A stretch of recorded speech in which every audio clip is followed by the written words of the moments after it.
welcome back again, and straight to the game, straight to the point. We have a fantastic week, which is the match week of 17 coming in again, and what a nice time to be alive, to watch Premier League and to watch all these teams heading to Christmas time and Christmas holidays, the players going out on this break and having fun with their families and everything. And yeah, just we have like our last weekend for the matches before the 26 coming games. So it's going to be fantastic. And this is like closing week of match week 17 of the games that we have as of now here.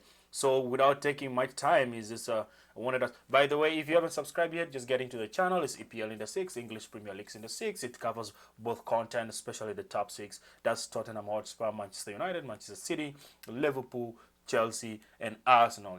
This is the main focus of the English football, the top 6 and the top table, and how teams are fighting to win the league and everything on it. So yeah, we're getting into it, and just a quick recap of what we have on match week 17. It's very fantastic, which is tomorrow.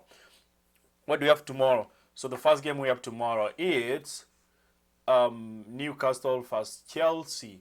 This is one of the main entertaining games that you will see. It's very early in the morning, kick-off 7:30. That's the North American time, and UK is 2:30 p.m. And whichever place you are, you'll know the time. But it's a good game to watch tomorrow. Newcastle playing at St. James Park against Chelsea. The funny thing with these two games is that these two teams, Newcastle, it's a good team that plays well at home, defensively, and they are good in midfield. But the good thing also with Chelsea is that Chelsea is the only team that I know in England that they're not scared of playing away. Ideally, this is what happened with Chelsea. So Chelsea do not fear any team. Even if they're playing home or they're playing away, they will play as Chelsea. And that's what I really like from Chelsea. And in Newcastle, when they're playing home, it's always like a tough game, and they always want to impress their fans. And this is the most interesting game. I won't be surprised to see this game really like getting into like a tough, battle between, especially in the midfield, Bruno Gomes and Moises Caicedo. Enzo Fernandez too with Joe Linton. This is going to be like a tough battle. And I can't wait to watch this game. Actually, I got to wake up in the morning, very early in the morning, and watch this game. It's 7:30 in the morning. So why not just get into this game? It's a nice game, fantastic one. So Newcastle United versus Chelsea. And I just wanted to make it this way. Let's listen from the press conferences between Eddie Howe and Enzo Maresca, what they have for the clubs and, everything about it. So pay attention and listen to what Eddie Howe say about the game. Livramento, please, taken off injured the other night. Do you know the extent of the injury now? No, we're on our way to. I don't think it's a serious injury. The complication we have is I think Tino's injured that knee before in a very similar area, so that always, makes the potential recovery time a little bit longer. So I don't think we'll see him possibly before 2026. So what you're saying there is you maybe need to be a bit more careful with him given his injury history, particularly with the knee, not just this season, but the one he had before you signed? Yeah, I think it's like any player when you suffer. So... yes to Chris. So this is really how it's about Livramento. One thing with the squad and the lineup is Newcastle are fit. Yeah, they are really, really fit. And then we only have a doubt, and not even a doubt, that's like a sure deal that, Livramento is not going to play this game because he's out until 2026, probably in the middle week of 2026. But I think for everybody, if you look at them, it's a really nice game. The squad is fantastic, and both teams are really like nice. They have good records here. Newcastle, 3 wins, 1 draw, and 1 loss. Chelsea, 2 wins, 2 draws, and 1 loss. So it's more of a tight game, and I really I'm curious. I need to watch this game, right? And it's so fantastic. I wanted us to look at Enzo Maresca, what he says about the game. We are good, yeah. The ones that we left out for Cardiff, they are okay. We have probably Liam Delap and Dario Sugo probably both available for next game, Aston Villa. That is a good news. And then Romeo is still out, Levi still out. So Liam Delap available for Aston Villa potentially? Probably, yes, yeah. Is that a surprise to you? How about today? Seemed like he was expected to potentially miss. the Manchester City job. I'm sure Yeah, you know by the way, there was a situation. scandal that When you say hear about, that, is it a Enzo distraction Maresca to you, or does it not affect potentially you at all when becoming you the see your Man name City linked with manager other when jobs? Pep leaves? No, it doesn't So, affect me at all because I know that it's 100% speculation. And in this moment, there is no time for these kind of things. First of all, because I have a contract here until I mean, 2029. it lives as a speculation. So ideally, it's rumors going up around. He's a potential, replacer of Pep Guardiola. We don't really know when Pep Guardiola is going to leave. He recently signed a contract for 2-3 years again, extension with Manchester City.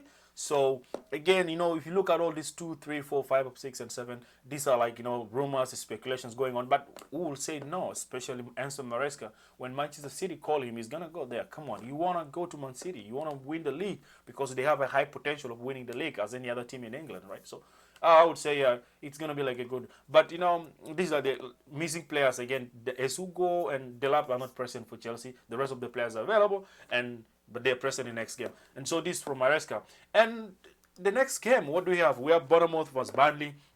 Bournemouth, a tight draw against Manchester United at Old Trafford. That was on Monday. It was like a more disappointing one. It was gonna be like 5-4, but thanks to Lamens, Manchester United got a good defender, and defended that last ball, of which it was gonna be like a huge win for Bournemouth against Manchester United at Old Trafford. But anyway, it didn't go the way he wanted it. But it's a nice game. Burnley, 50-50 now, not really a good game.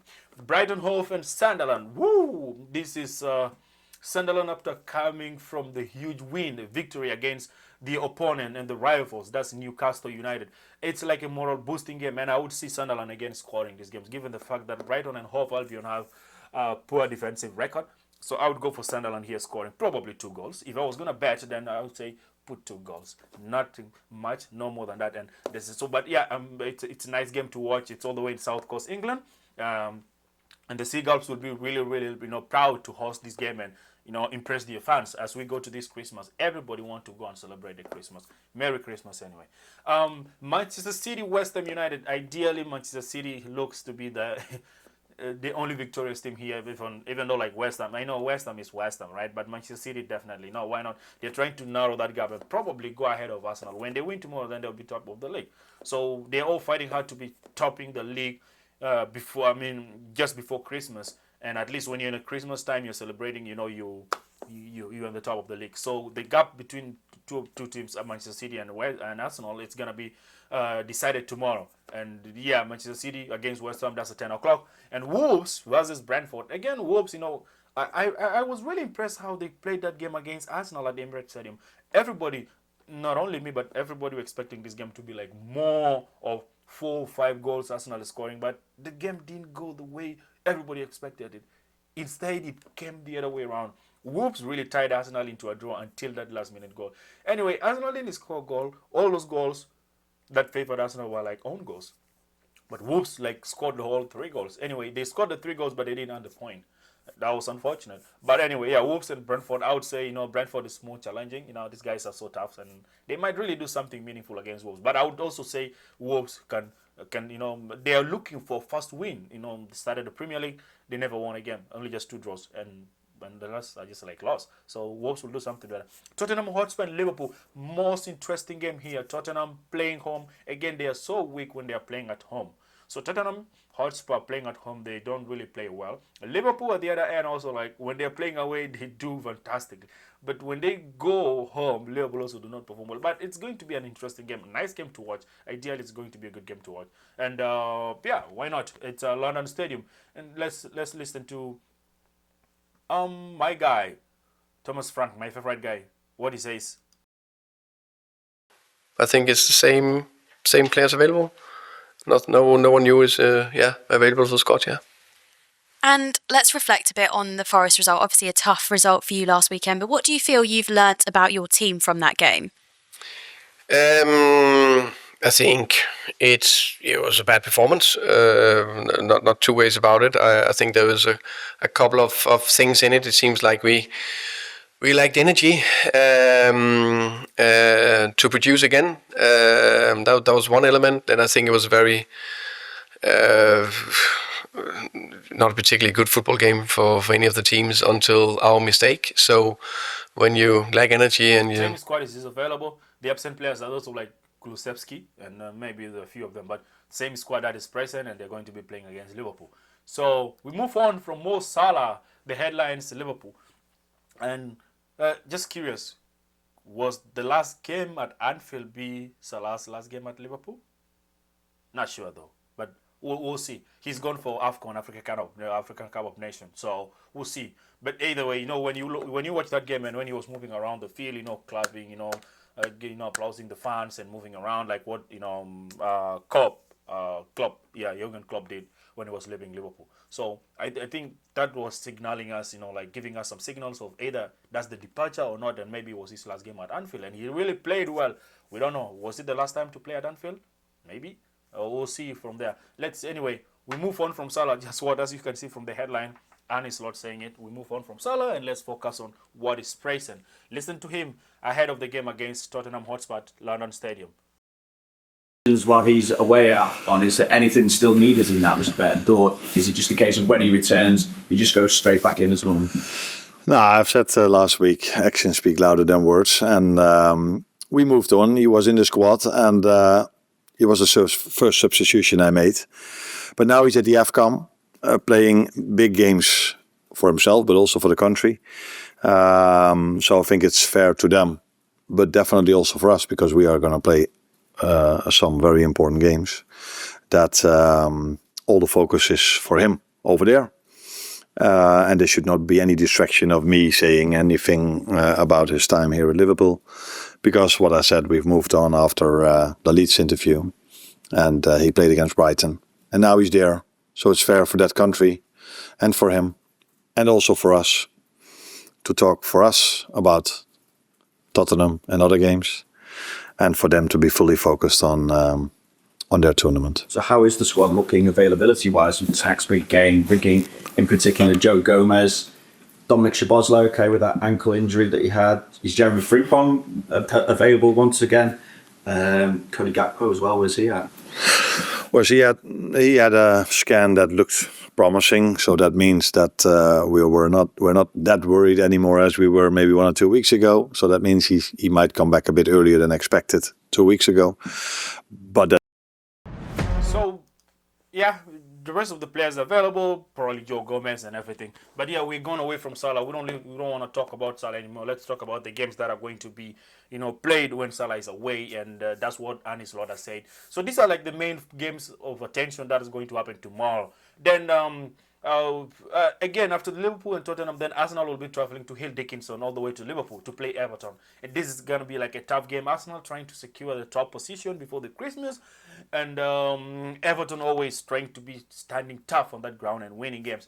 And Arsenal, it depends actually. When Man City win that game, then it gives pressure to Arsenal either to win or not. But if it's all on Manchester City game, that will determine how Arsenal are going to perform ideally, because Arsenal is a team that is always scared of the opponents when people are following them up. When there's a team like breathing on their neck every now and then, they're always shy. So the game between City and West Ham United will determine the Arsenal score. And ideally, Hill Dickinson Stadium is not going to be easy for Arsenal, but I wish them all the best, and as my club as well, give the best you could. Then we close the day at 3 with Leeds United and Crystal Palace. Leeds United, this is also like one of the interesting games again here.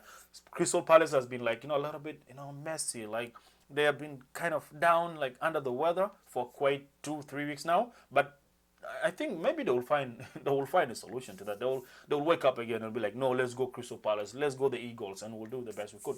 And that wraps up our Saturday games. Then we go to Sunday on 21st December, Aston Villa playing Manchester United. Again, Aston Villa, what a surprising team, what a surprising win against West Ham United, 3-2. And Manchester United a draw with Bournemouth at Old Trafford Stadium. That was so disappointing. And Aston Villa on the other side so happy. And again, Manchester United traveling to Villa Park. That's gonna be a tense. I'm going to watch this game, ideally. I'm going to watch this game. I like it. I really, really go and watch this game, because I would want Manchester United to win. Even though I'm an Arsenal fan and I hate Manchester United, I would want Manchester United to win. Why? Because Aston Villa is also like Man City. They're breathing on our necks, and I don't like that one. So ideally, I would want Manchester United to win this game. And come on, United. Come on, the Red Devils. We got to do this thing. And that's the end. Only one game on Sunday. And then we go to the Monday Night Football, and we go for Christmas, and that is Fulham at Craven Cottage, playing home with Nottingham Forest. Again, the Forest coming all the way to East London and playing Fulham. That's going to be a nice game. Fulham as well, tough team to play with, and they always like very organized. And they might miss Iwobi, who has traveled for AFCON, because he's one of the main, like, even Chukwemeka. Those two guys are like the most influential players in Fulham. But so we'll see. We'll see what's going to be. Anyway, so these are the games that we have so week, and we go for the Christmas. So, well, again, let's look at the recap of the table. What do we have? Again, Arsenal again on top of the position with 36 points. Manchester City with 34 points. Aston Villa with 33 points. And these are the three teams that are fighting hard. What will happen? Even though like Villa might win the game, they might not go to the top of the league because they have less goals than Arsenal. But between Arsenal and City, we'll see who will be either Arsenal maintain it or Villa or City go on top. So it's gonna be a good Saturday, good news Saturday, good Saturday, a Saturday before Christmas. And yeah, again, happy Christmas to everybody down there. And this is what we have for this week. Anyway, if you haven't subscribed yet, guys, this is English Premier League in the 6. We cover English content, English best content, again, like I said, from Arsenal, City, Chelsea, Manchester United, Liverpool, and Spurs, Newcastle United, potentially. And yeah, nowadays, England is getting interesting. We used to talk of top 4, but now we're not going to go for top 4. We're going for top 10. So within 2 to 3 years, we're going to be focusing on top 10. So that's it so for now, guys. And I wish you all the best down there. Wish you Merry Christmas, and I wish all the teams the best of all this Saturday, Sunday, and the Monday night football coming up. All right, guys, cheers, and I hope to see you next time round. Okay, bye also.